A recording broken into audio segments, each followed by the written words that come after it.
Molo Sanbonani, hello, how's it? Good morning to this, the Thursday edition of Vuka Nazo, your morning news analysis show. My name is Sihle Ngobese, aka Big Daddy Liberty. Remember, if you love the show, then your only price of admission is to smash that like button. Yeah, boy, do it right now, whether you're watching the simulcast on Facebook or on YouTube. If it is YouTube in particular, then subscribe to the channel. Join the over 39,000 of you who are now fans of the show. Help me reach my goal of 50,000 subscribers by the end of the year. And of course, we have a website. Find us at bigdaddyliberty.com. Help support my advocacy work for liberty ideas, the idea of building a free, prosperous, non-racial, and property-earning society defined by freedom, liberty. Support that work with a monthly contribution of between 50 to 100 Rand. Our average is around 75 Rand per month. With that being said, enough of the jibber jabber. Let's get straight into the news. Ding, ding, ding. It was the sounds of boxing bells indeed in Parliament yesterday, where on the one corner, in the yellow shorts, a certain prima donna minister of tourism, Lindiwe Sisulu, who was meant to, of course, appear in Parliament to account for that rather toxic and shady 1 billion Rand Tottenham Hotspur promotional deal. And in the other corner, representing Parliament in the green shorts, and indeed the chairperson of the Portfolio Committee on Tourism, Uthandi Mahambekhala, looking to punch it up with the Minister of Tourism and indeed SA Tourism as an entity, asking them to account for this deal. The question on everybody's lips is, deal or no deal? Now, it became very tense in Parliament, as I said, with these two squaring off, where initially, of course, there was a bit of disrespect by the Minister of Tourism, arriving late to the Portfolio Committee and even disrupting it when it had started at 9 a.m. with her arriving at 1 p.m. Watch this. Now, for one, I thank the whistleblower. I thank the whistleblower. I have tried to access my internet and I went to now I need to check the information that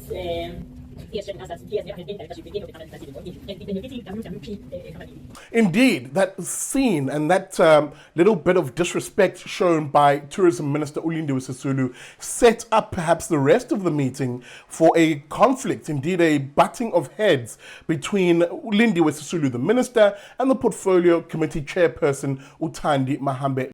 Now, bear in mind, both of these individuals come from the ANC. So one can imagine there's a little bit of internal ANC politics playing itself out here, with Lindiwe Sisulu being a bit of an outsider at the moment from the insider circle of a Cyril Ramaphosa camp. But let's leave that aside for a moment and focus on the butting of heads, because there were at times tense exchanges between the two, with these two women marking their territory and dancing and sparring in the ring. Watch this. Chair, we understand the view of the committee and the committee chair, but unfortunately, this being a matter of national interest, only the president can make that decision. I think we owe it to him to be the one who takes the final decision. We understand and we will convey it to the... You are also No, sir, no, because here we are a portfolio committee of Parliament, and all executives in this country, even the president, is accountable to this Parliament. So what you are saying here is extremely out of order, and we stand by our decision, and we are not going to allow you to disrupt this meeting and want to dictate on what we must say and not say. It was a matter Point of order, Chair. Honorable Gomba. The minister is out of order. She's speaking while the chair is chaired. Can she get really to the, can she be orderly? I'm worried about how she's conducting herself.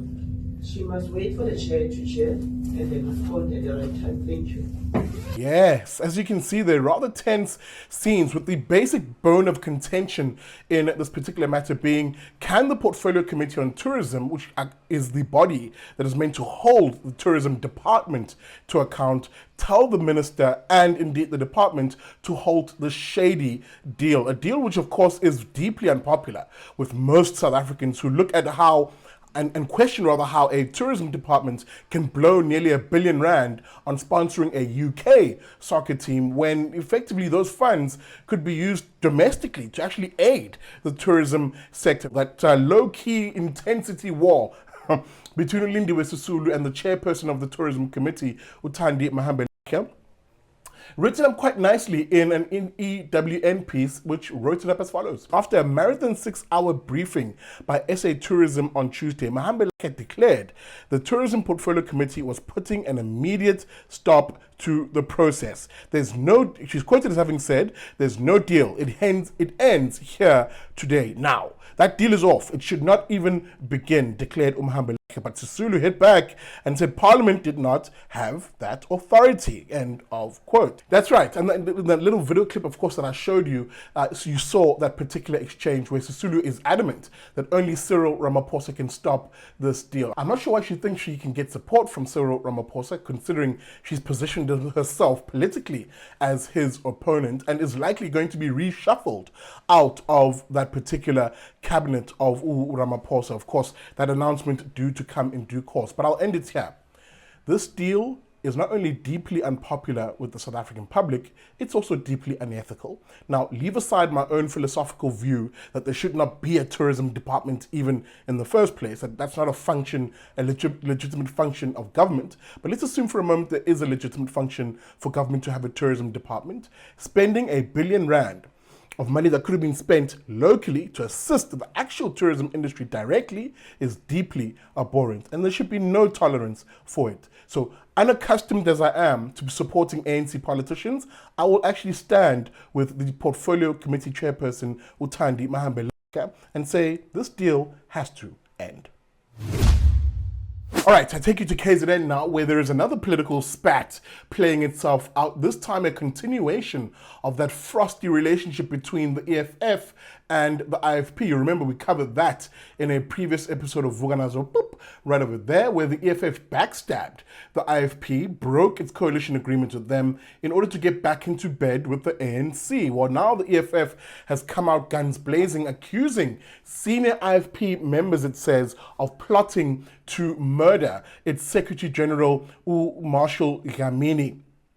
Now, these accusations, the EFF, which are rather sensationalist and without evidence or basis at the moment, given that they haven't presented actual evidence, are allegedly after they spoke, that's the EFF, met with the police who gave them this information, and they came out, of course, in a press release making these allegations. Now, I want to read from a Sunday Times piece, which basically wrote the story up, to which the IFP rather has responded. We'll get to their response in a moment, but let's get to the allegations as made by the EFF. According to the Red Berets, intelligence reports they've received indicate IFP senior leaders are of the belief that Dlamini is solely responsible for the decision to initiate and support motions of no confidence against IFP mayors in several municipalities in KZN. In a statement, the EFF condemned with contempt the alleged plot to assassinate Dlamini or any other leader for, quote, selfish and narrow political purposes, end of quote. Now that, of course, is the allegations from the EFF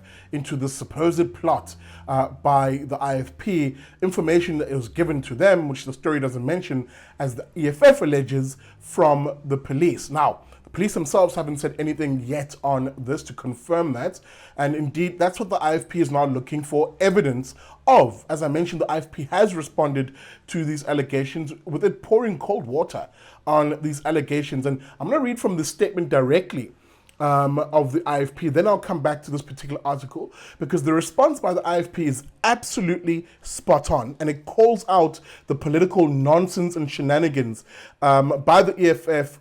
EFF, by the way, the IFP points out, has stolen directly from the ANC's handbook of the People's War Strategy. I'll explain that in a moment. Let me just quickly read from the statement from the IFP, which basically said, now in responding to this, of course, the IFP statement, which calls out the EFF's vile misinformation, starts off by rightly pointing out that this is straight from the ANC's People's War Handbook. The EFF this morning woke up South Africa with another dose of sensationalist, unsubstantiated, and fabricated allegations about the IFP allegedly plotting to assassinate Mr.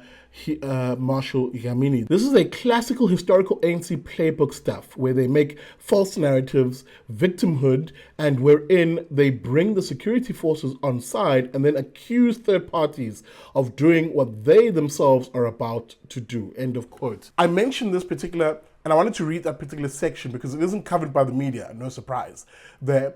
And what Ntokozo Xaba, who is the spokesperson for the IFP, is mentioning in that statement is a book by Anthea Jeffrey, The People's War. Check it out over there, and please get yourself a copy of that. Anthea Jeffrey, of course, being the senior policy guru at the Institute of Race Relations, wrote a fantastic book.